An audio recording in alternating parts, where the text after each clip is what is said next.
పట్టణంలోని అధికారుల తీరు రైతులకు భూస్వాములకు అనుకూలంగా ఎంత చక్కగా వ్యవహరిస్తున్నారో, చట్టాన్ని వాళ్ళ స్వచ్ఛంగా ఎంత జాగ్రత్తగా మలిచారో ఈ యొక్క విషయం స్పష్టంగా అర్థమవుతా ఉన్నది.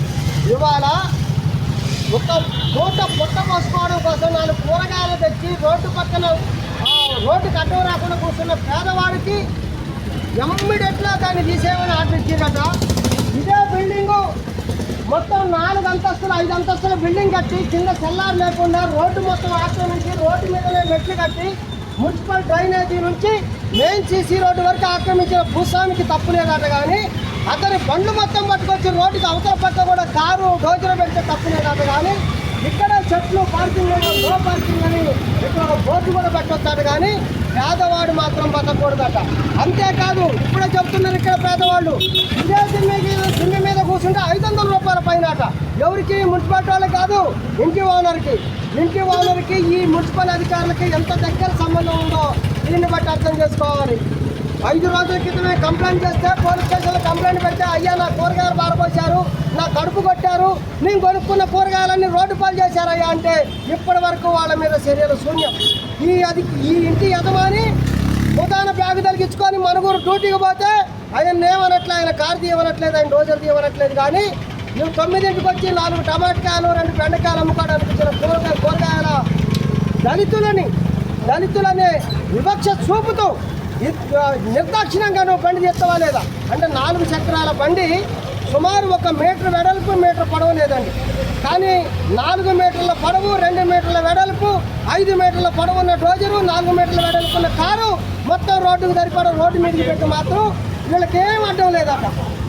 అంతేకాదు ఇటు పక్క బ్యాంకుకి కిరాయికి ఇచ్చి కింద చల్లారు లేకుండా మొత్తం పూర్తి చేసి గదులు కట్టి కోట్ల రూపాయలు లక్షల రూపాయలు అడిగి గడిస్తున్నటువంటి వాడు ఇవాళ రోడ్డును కూడా అక్కడి నుంచి సుమారు 5 మీటర్ల మేర రోడ్డుకు తగల సిమెంట్ సీసీ చేసి మెట్లు కడితే కూడా మున్సిపాలిటీకి నష్టం లేదు, అధికారులకు ఇబ్బంది లేదు, ట్రాఫిక్ అంతరాయం లేదు, ప్రజలకు ఎటువంటి ఇబ్బంది లేదు.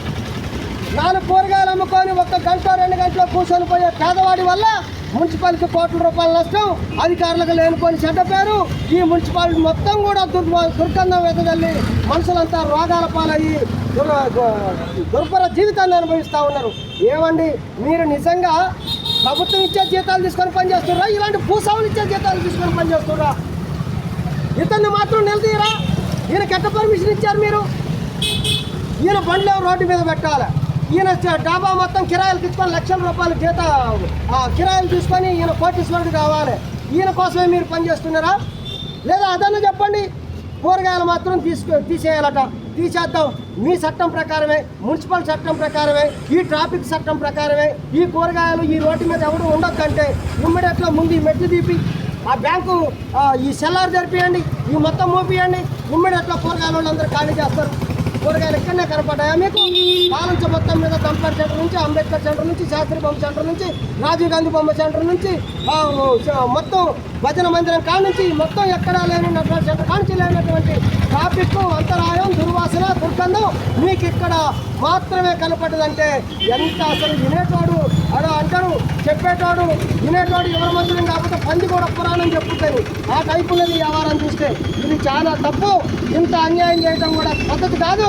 ఒక దళితుల మీద వివక్ష చూపి అగ్రవర్ణాలకు అనుకూలంగా వ్యవహరిస్తున్నారంటే మీరు నిజంగా ఇది చాలా దుర్మార్గ వైఖరి. అధికారులారా ఎప్పటికైనా మీ పద్ధతి మార్చుకోండి అని ఈ సందర్భంగా సిపిఐ పార్టీ తరఫున డిమాండ్ చేస్తా ఉన్నాం. మరి